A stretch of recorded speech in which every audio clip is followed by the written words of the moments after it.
What's good? We back for another Fair Shake review. Yes, Lord. Yeah, of Oxnard by Anderson Paak. Oh my gosh. So if you don't know, I've been a fan of Anderson for quite some time. Like, I knew about him back in the Breezy Lovejoy days. Like, I got wind of him after he did a podcast performance on Knox Steady Live, and I was like, yo, this dude is dope. And then so I just kept hearing a few songs here and there, and I was like, yo, this dude is ill. And then the name change happened, and I was like, oh, what in the world? He changed his name. And matter of fact, actually got to meet dude once. Like, got to see him perform, because there's a performance on the tour that Dumbfounded and Watsky put together, and he came along, you know, on the drums for Dumbfounded set. And so I got to actually see him killing it on the drums and singing like his verses and stuff like that too, and got to shake his hand and all that kind of stuff. I wish I took a picture back then. But anyway, dude was dope. And this album I've been looking forward to, because this is the one that's officially, you know, his first real Aftermath released album. Like, everybody always kind of says it's like the sophomore album on Aftermath, but the thing is, Malibu was technically released on his own, like right before he got signed, like, so officially signed by Dr. Dre. So I've been looking forward to this, because this is the real true album, first album on Aftermath, with Dre executive producing the whole thing. And let me just tell you, it's dope. It's dope. So if you already know about Anderson Paak, he's got this cool blend of genres that really is founded within like soul, funk, and hip hop. And this one is definitely a little bit more on the hip hop side of things. But with Dre on production, you end up getting a lot of that West Coast G-Funk type of sound on a good amount of this project. And I just gotta say, it is perfect for him. Everything sounds so good. So you definitely get that Dre quality of engineering and production on this mug. And Anderson kills it with his own creative direction, the way he sings, the way he raps on this mug. It just sounds good. Just sounds good. So let's get into some of the tracks, shall we? Let me go ahead and pull up the track list, make sure I don't miss nothing.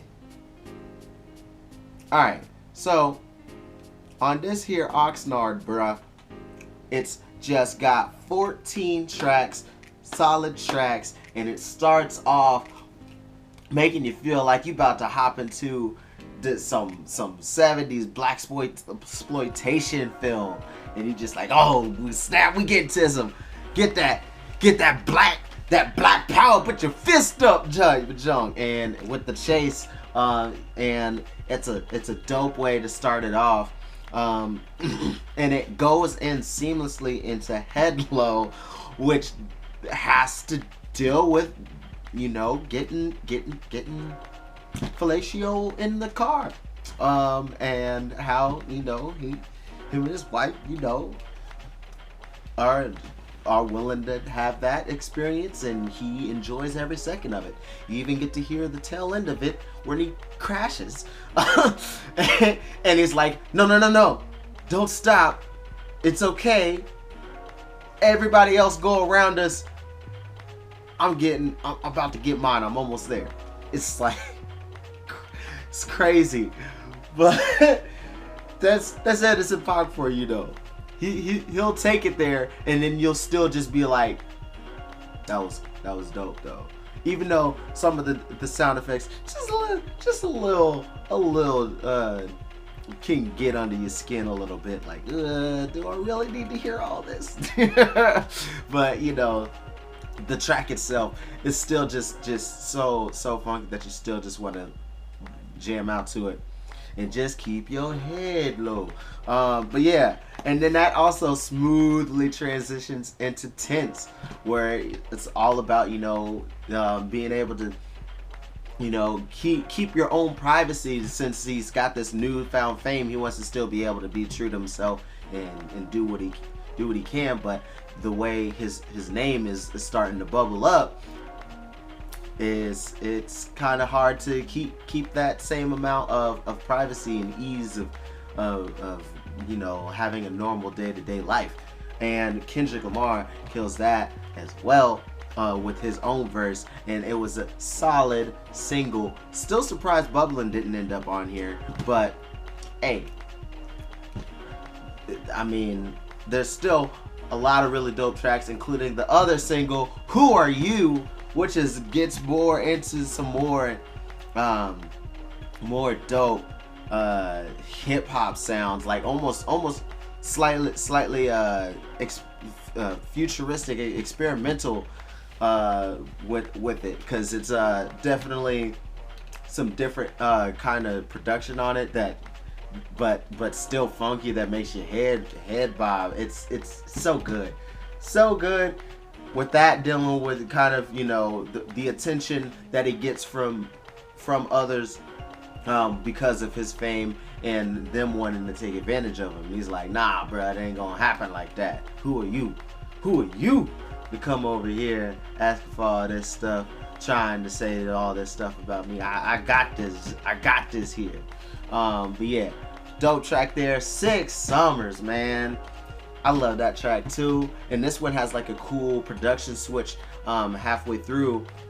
Dealing with a little bit of social commentary, which when I heard it at first, I was like, man, I wouldn't expect to hear this from Anderson. And then I look back and I'm like, oh wait, he's had stuff kind of like this before, because, you know, talking a little bit about economic issues on Malibu with like Celebrate, also with the track Animals on the Compton album, and plus other stuff that he's done before in the past. He's like lightly touched upon different things like that. But yeah, the first half is a little humorous, and because the way he's talking about Trump has a love child and all that kind of stuff. But then the second half is where it picks up really good, where it gets way even more soulful and jazzy, and oh my, he kills that junk. And I'm gonna bang this for at least 6 summers. Savior's Road, also really dope, kind of going into the mindset of, you know, the drug culture in the California area, in around Oxnard, the LA area, you know. Smile and Petty is dope too. Mansa Musa gets a dope verse from Dr. Dre and Coco Sarai, I believe it is. It's cut off on here, so I can't see for sure. But yeah, that track, a lot of huge energy that I really like, and they will all come with solid verses that really make them sound like they kings of their craft, or queen, their royalty.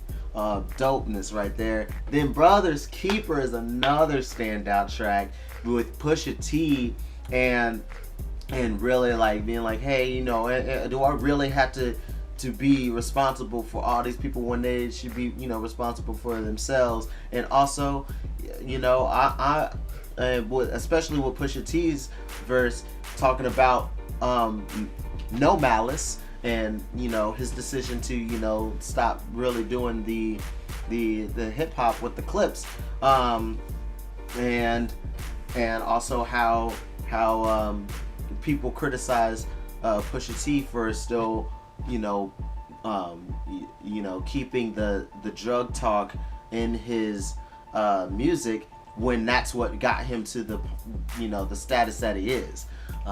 So yeah, really, really good stuff there. Anywhere is also really dope.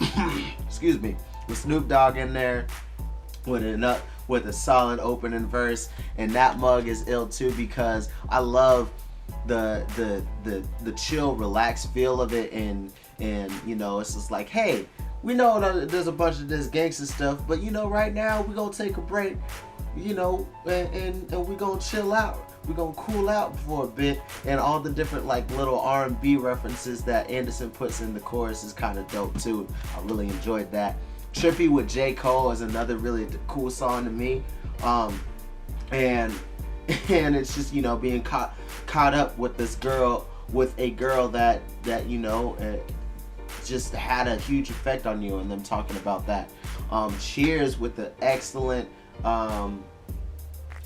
tribute to Mac Miller's impact on Anderson's career, and also life in general, as well as Q-Tip with a nice verse about what his career has been like as well, and possibly even touching upon the loss of Fife. Great track there. Sweet Chick, funny track. This song is just hilarious, including with BJ the Chicago Kid.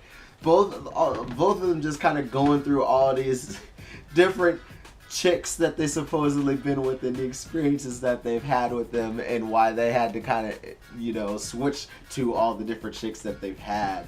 And it just ends off with another bit of hilarity that's as hilarious as the ending of like Head Low. And then then it ends off with Left to Right, which is another really cool danceable track, where there is a bit of that reggae kind of inspiration behind it, especially with Anderson putting on the patois accent through majority of the song too. But yeah, it's just a fun song. Back to the Ladies, which is definitely one of Anderson's specialties, is just having fun songs, talk about the ladies and the love he's willing to give, and admiring them and their beauty. But yeah, man, definitely recommend this stuff if you like some kind of like neo soul type of stuff, and even if you like a little bit more alternative hip hop, I would definitely check this out. If you liked any of the other projects he's done before, I feel you should like this one. This one is a little less R&B than Malibu was, but it definitely still has Anderson sound stamped right in there, and it's hard to say what Anderson's sound is, since he is so versatile, but truly you could almost say his style is his voice, because anything he touches, oh my gosh, that's Anderson, and Anderson's doing what Anderson does. But yeah, highly recommend it. Check it out, please, because this is the kind of like fun, soulful, playful junk that you want to hear on a more regular basis. So support it so it can be produced more, But yeah, that's it for me. Much love, peace, threes.